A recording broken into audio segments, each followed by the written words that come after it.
আসসালামু আলাইকুম, সবাই কেমন আছেন? আশা করি সবাই ভালো আছেন। গত ভিডিওতে আমরা বিষ দিয়েছিলাম। এবার এসেছি গাছের গোড়া থেকে পাতা সরানোর জন্য। আমরা যদি গাছের গোড়া থেকে পাতাটা ভালো করে না সরাই, মনে করেন লটকার জন্য অনেক ক্ষতি। আর বিষ দেওয়ার পরবর্তী রেজাল্ট দেখতেই পারতেছেন লটর গাছে। আর আমরা যদি গুঁড়ি থেকে পাতাটা পরিষ্কার না করি, তা না হলে গাছের নিচে পাতাগুলো পচে গাছের রোগ জীবাণু ছড়িয়ে পড়বে, মানে ছত্রাক ছড়িয়ে পড়বে।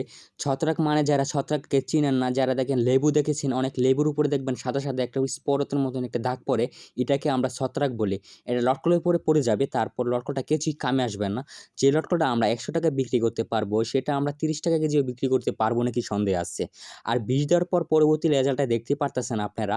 গাছের নিচে যেমন লটকলটা চিকচিকি করছে একদম, যেটা আপনার প্রপারভাবে আমরা বিষ দেওয়ার পর যত্ন করার পর আমরা আশা করি একটা লটকল একটা হেভি একটি সাইজ আমরা আনতে পারছি। আর যেটা আপনারা দেখতে পারতেছেন প্রপারভাবে আমরা যত্ন করার পর ফাইনাল একটা রেজাল্ট। আর কিভাবে দেখেন ধোকায়, ধোকায় লটকল এসেছে। আর বালা করে পাতাটা ছাপ করেছি গাছের নিচ থেকে। আর এখানে লাইট ছিটানো হবে। আর লাইট দেওয়ার পর আমাদের কি উপকারিতা হবে সেটা বলে নেই। মনে করেন আমাদের লটকল গাছের গোড়াটা শক্ত হবে, লটকলের যে বেটুটা, এই বেটুটা অনেক শক্ত হবে, মানে করেন ভেটামিন একটা পুষ্টি হবে। সেটা থেকে লটকলটা নিচে জড়ে পড়বে না সহজে। আর অনেকদিন টিকানো যাবে। এরপরে লটকলটা সাইজও হবে ইনশাআল্লাহ, সব দিক দিয়ে ঠিক। আর আমরা যদি গাছের উপরে যখন বিষ দিব, সেই বিষটা মাটিতে পড়ে যে যত পোকামাকড় আছে সব মারা যাবে। উম প্রপারভাবে সব গাছেরই নিচের পাতা ভালো করে পরিষ্কার করা হয়েছে কম বেশ। ইয়া এই গাছের লটকলটা উঠোনে খারাপ হয়ে গেছে এটা আমরা বলতে পারি না। মনে করেন আমাদের এই গাছে মনে হয় আমাদের বীজ দেওয়ার কারণে কোনগত এই গাছটা মিস হয়ে গেছে, তার জন্য লটকলটা এমন সাইজ।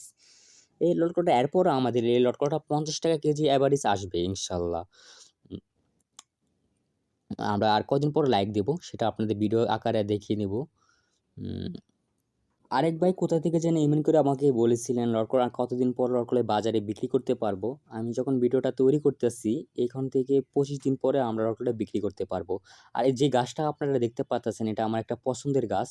মনে করেন এই গাছটা দেখার পর আমার হৃদয়টা ভরে যায়। মনে করেন আপনারা দেখতে পারতেছেন প্রবলভাবে।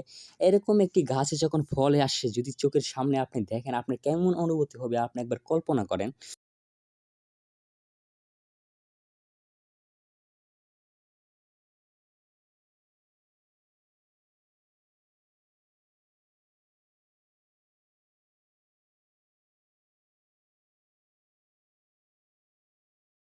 শুধু এরকম দৃশ্য দেখার জন্য আমাদের এলাকায় হাজার, হাজার মানুষজন আসে। প্রতি বছরই আসে। আর কিভাবে সাফ করা হয়েছে দেখতেই পারতেছেন। গাছের নিচে একটা পাতা রাখা যাবে না। মনে করেন গাছের নিচে যখন বৃষ্টি হবে, বৃষ্টি হলে পাতাটা গাছের নিচে পচে এটা একটা বিশ্রী একটা রোগ জীবাণু তৈরি করবে। সেটা লটকলের জন্য মোটেও ভালো না। তার জন্য সাফ করা হচ্ছে। আর এখানে লাইক দেওয়া হবে। আর যদি আমরা বিষটা গাছে দেই, যেই বিষটা আমাদের অবশিষ্ট বিষটা যত পানি আকারে মাটিতে পড়ে, এটা মনে করেন মাটির জন্য উপকারী। মনে করেন কোনো পোকামাকড় বা পিঁপড়া গাছে উঠতে পারবে না। এটার জন্য উপকারী আর বেশি। আর আজকের ভিডিওটা এখানেই শেষ করব। আর আমাদের চ্যানেলটা নতুন হলে সাবস্ক্রাইব করার অনুরোধ রইলো। Tata, bye bye.